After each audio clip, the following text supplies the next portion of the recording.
ეხლა დაუბრუნდეთ ამბავს, რომელმაც ჩემი მშობლიური არიზონა შეძრა, სადაც პოლიციამ გამოაქვეყნა 2 გამოსასყიდი წერილი იმ იმედებით, რომ მიაგნებენ ამერიკელი ტელეწამყვანი სავანა გათრის დედას. პირველი წერილი, რომელსაც სანდოდ მიიჩნევენ, მოთხოვნილი იყო მილიონობით დოლარი ბიტკოინში. მეორე წერილში ნათქვამია, რომ ნენსი გათრი გაიტაცეს ტუსონის მახლობლად მდებარე სახლიდან 6 თვის წინ და მალევე გარდაიცვალა. ამ რაიონის შერიფის ოფისი და ოლქი აცხადებენ, რომ მისი სიკვდილის დადასტურება შეუძლებელია. გამოძიება კვლავ აქტიურ ფაზაშია, მაგრამ რომ უკეთ გავერკვეთ ამ ამბავში და გავითვალისწინოთ ბოლო მოვლენები, ჩვენთან სტუდიაშია ჩვენი წამყვანი და კორესპონდენტი ნატაშა კურციკი. ნატაშა, თუ შეგიძლია აგვიხსნა, რას ამბობს ეს გამოსასყიდი წერილები, რას ამხელს და რატომ გამოქვეყნდა ისინი ახლა? რა თქმა უნდა, ეს ძალიან ტკივნეული ამბავია. ცოტა ინფორმაცია. სავანა გათრი ცნობილი ამერიკელი ტელეწამყვანია. მისი დედა 84 წლის იყო, როდესაც 31 იანვარს საკუთარ სახლიდან გაიტაცეს. ის ფაქტობრივად მეორე დილით ვირტუალურ საეკლესიო მსახურებაზე არ გამოჩნდა და ოჯახმა მაშინვე მიხვდა, რომ რაღაც რიგზე ვერ იყო. მაგრამ ამ დროის განმავლობაში 6 თვის შემდეგაც კი თითქმის არანაირი ინფორმაცია არ არსებობს. არც მინიშნება თუ ვინ ჩაიგდა.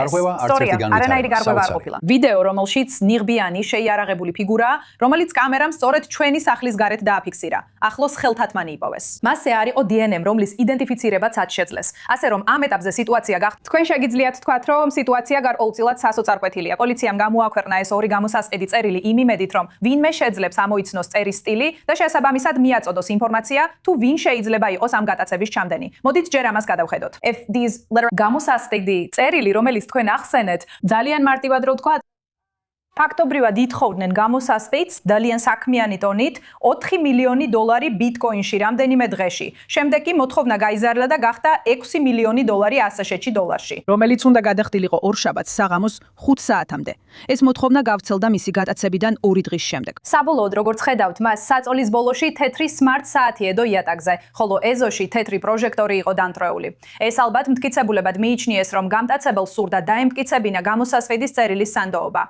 ამიტომაც პოლიციამ ეს წერილი სანდოდ მიიჩნია. ამიტომაც გაავრცელეს ეს წერილი. კიდევ ერთხელ, თუ წაიკითხავთ, ძალიან საქმიანი ტონითაა დაწერილი. მაგრამ მეორე წერილია ის, რაც აქ ყველაზე მეტად გამოირჩევა. მეორე წერილი სრულიად განსხვავებულია. მოდი ვნახოთ, თუ შეგვიძლია ახლავე ამოვიტანოთ ის. ეს არის ინდივიდი, რომელიც აშკარად ძალიან შეწუხებულია მომხდარით. მოდით ვნახოთ მეორე წერილი, თუ შეგვიძლია ამოვიტანოთ ის. იზრდება. შეხედეთ გამტაცებელს. ესე რომ ფაქტობრივად ეს გამტაცებელი, თუ ეს იგივე ადამიანია, ისევ ჩვენ არ ვიცით. ეს ჯერ სანდოდ არ მიიჩნევა. ამბობს, რომ იცით, ჩვენ ვერ მივხვდით, რამდენად ავად იყო ის. გვაპატიეთ.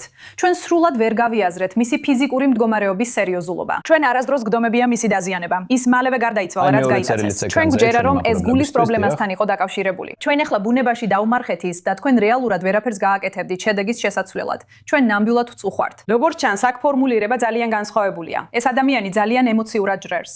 და კითხვა ისაა, სანდოა თუ არა ეს და შეძლებს თუ არა ვინმე ამით ვინმეს იდენტიფიცირებას. რომ შეძლოს ბოდიში ამ წერილის მიხედვით ვინმეს იდენტიფიცირება, რომ მივიღოთ მინიშნებები, ვინ შეიძლება რეალურად იყოს ამ დანაშაულის ჩამდენი. ამ ეტაპზე რას ვიცით? პირველ რიგში ის კადრები ნიღბიანი თავდამსხმელების, რომლებიც აქ შემოდიან. ეს ძალიან შემაშფოთებელია. აშკარაა, რომ აქ რაღაც ბინძური საქმეა. ეს პირველი შემთხვევა არ არის, როცა გამომძიებლები ავრცელებენ ეჭვმიტანილის საკუთარ წერილებს, რათა სცადონ მათი იდენტიფიცირება ასე შემთხვევაში. ასე რომ, იცი, ადრე ამ მეთოდმა იმუშავა, მართლა იმუშავა. მართლა იმუშავა. ესე რომ, ყველაზე ცნობილი შემთხვევა სწორედ თედ კაზინსკის უკავშირდება. მას უნაბომბერი ეძახიან. ეს 90-იან წლებში მოხდა. ის იყო შიდა ტერორისტი, რომელმაც მთელი ქვეყნის მასშტაბით საფოსტო ბომბების სერია განახორციელა. ამ კამპანიების დროს მან 3 ადამიანი მოკლა და მას უნაბომბერი შეარქვეს, რადგან ის უნივერსიტეტებსა და ავიახაზებს ესხმოდა თავს.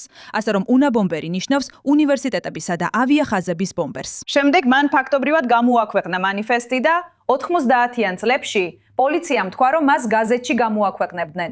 იმედოვნებდნენ, რომ ვინმე შეძლებდა წერის სტილის ამოცნობას და მისმა ძმამ მართლაც შეძლო მისი ამოცნობა და ასე დააკავეს იგი. მაგრამ დღეს, როცა არსებობს ChatGPT, რთულია ვიცოდეთ ეს წერილები საერთოდ ხელით იყო დაწერილი თუ არა. ეს შეიძლება უბრალოდ კიდევ ერთი, იცით, ხელოვნური ინტელექტის მიერ შექმნილი შეტყობინება ყოფილიყო ამ გამოსასყიდ წერილებში. ასე რომ, ნამდვილად საინტერესო იქნება ვნახოთ, იქნება თუ არა რაიმე რეალური გამოხმაურება ამ წერილების გამოქვეყნებაზე. თანავ უგრძნობთ ამ ოჯახს, აშკარად რთული სიტუაცია. ნატაშა, მადლობა რომ მოგვაწოდა ეს ინფორმაცია.